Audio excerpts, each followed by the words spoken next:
Olá, amigos e irmãos, que a graça e a paz do Senhor Jesus esteja com cada um de nós. E aqui estamos juntos novamente para continuarmos o estudo que começamos ontem, falando sobre o livro de Atos dos Apóstolos e Jesus dizendo que somos testemunhas dele. Nós agradecemos a você que está acompanhando o estudo.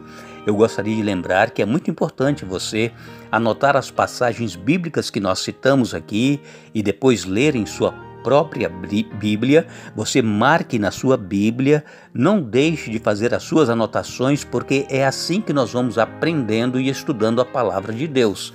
Não é somente ouvindo, mas nós mesmos lendo, marcando, fazendo anotações, nós vamos assimilando aquilo que Deus está falando conosco através da sua palavra. Oremos. Pai nosso que estás nos céus, estamos diante da tua presença agradecidos porque temos mais um dia de vida e porque também agora iremos abrir a tua palavra para o estudo. Queremos suplicar que o teu Espírito Santo se faça presente conosco, falando a cada mente, a cada coração, abrindo a nossa mente para o entendimento e nos ajude, ó Deus, a entendermos e colocarmos em prática em nossa vida aquilo que tu queres de cada um de nós. Nós pedimos que continues abençoando e trabalhando na vida de cada irmão, de cada amigo, de cada pessoa que estuda conosco a palavra de Deus. Que as suas lutas, as suas dificuldades, os seus problemas sejam solucionados por ti, para a honra e glória do teu santo nome, em nome de Jesus. Amém. Ontem nós estivemos fazendo o início do estudo do livro de Atos dos Apóstolos e nós estivemos vendo que os próprios apóstolos estavam esperando que Deus fosse estabelecer o reino terrestre, fosse libertar Israel do jugo romano. Este era o pensamento dos apóstolos. É por isso que eles deixaram tudo para seguir a Jesus. Eles estavam esperando ter um lugar no reino que Jesus iria estabelecer. Poderiam ser um assessor de Jesus, quem sabe um secretário, um ministro, um tesoureiro. Enfim, cada um queria estar ali para poder, então, ter a oportunidade de conseguir algo melhor em sua vida, porque a maioria deles eram pessoas simples, humildes, pessoas que trabalhavam como todos nós trabalhamos. Alguns eram pescadores, outros eram cobradores de impostos, enfim, as pessoas eram simples. E então Jesus, ele os chamou, por quê? Porque Jesus viu neles a possibilidade de serem transformados pelo poder do Espírito Santo. É por isso que Jesus chamou você, amigo e irmão, e chamou a mim, porque ele sabe que nós estamos prontos a ouvir a orientação do Espírito Santo e fazer a vontade dele. Sabemos que Deus, ele não escolhe pessoas cultas, pessoas que são formadas em diversas faculdades, universidades, têm vários diplomas, pode até escolher, mas a maioria que Deus chama são pessoas que nós, aos olhos humanos, não vemos possibilidade nenhuma de ser alguém na vida. E o poder do Espírito Santo transforma essa pessoa simples, humilde e capacita para fazer a obra de pregação do Evangelho. Então o que nós precisamos é nos colocar nas mãos de Deus e deixar o Espírito Santo agir. Ontem nós falamos, Atos capítulo 1, verso 8, Jesus dizendo: recebereis poder ao descer sobre vós o Espírito Santo e sereis minhas testemunhas tanto em Jerusalém como em toda a Judéia e Samaria e até aos confins da terra. Aqui neste verso de Atos 1, 8, nós encontramos 4 elementos importantes a respeito da missão que Deus ou que Jesus deu aos discípulos. Por exemplo, em primeiro lugar, o dom do Espírito Santo. Nós sabemos que o Espírito Santo ele sempre esteve ativo, desde antes do mundo ser criado. O Espírito Santo já é um com Deus, porque ele faz parte da Trindade.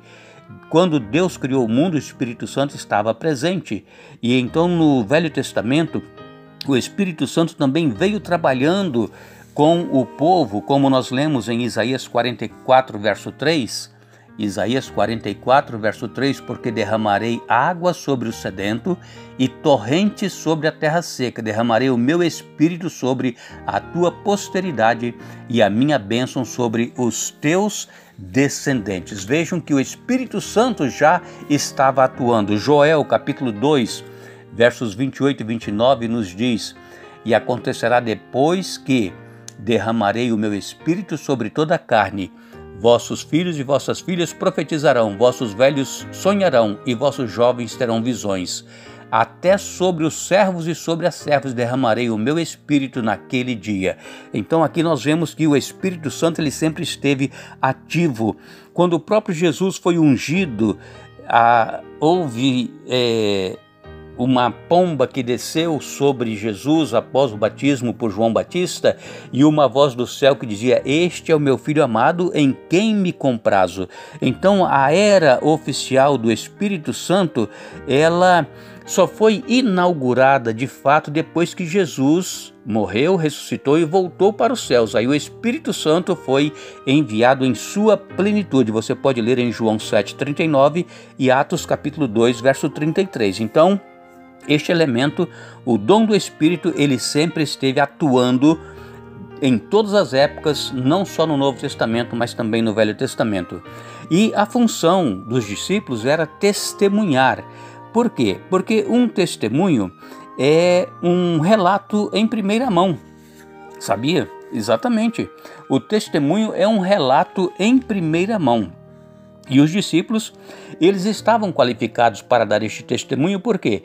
Porque eles conviveram com Jesus 3 anos e meio, eles presenciaram a morte de Jesus, a ressurreição e depois a ascensão. Então, esta é a função do testemunho, é dar a notícia em primeira mão.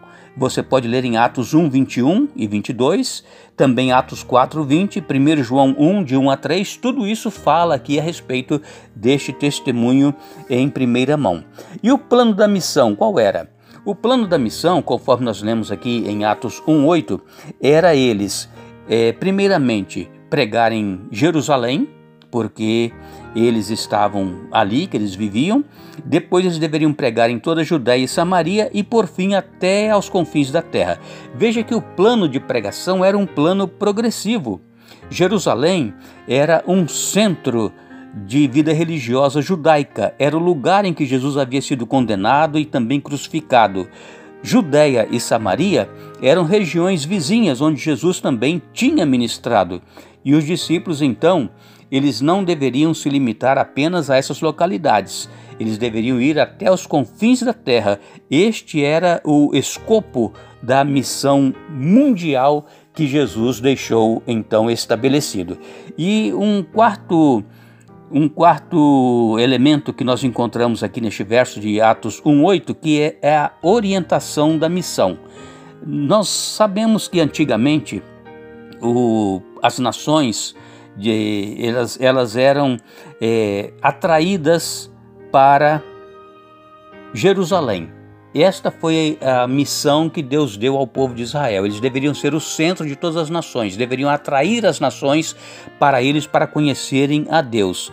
Agora, quando Jesus deixa a missão para os discípulos, ele não diz que eles deveriam atrair as pessoas a eles, mas eles deveriam sair e levar esta mensagem. Vejam que aqui a estratégia é diferente. Antes, o povo de Israel era o centro, as nações deveriam vir a eles. E agora, eles deveriam sair e ir para as nações e levar, então, a mensagem do Evangelho.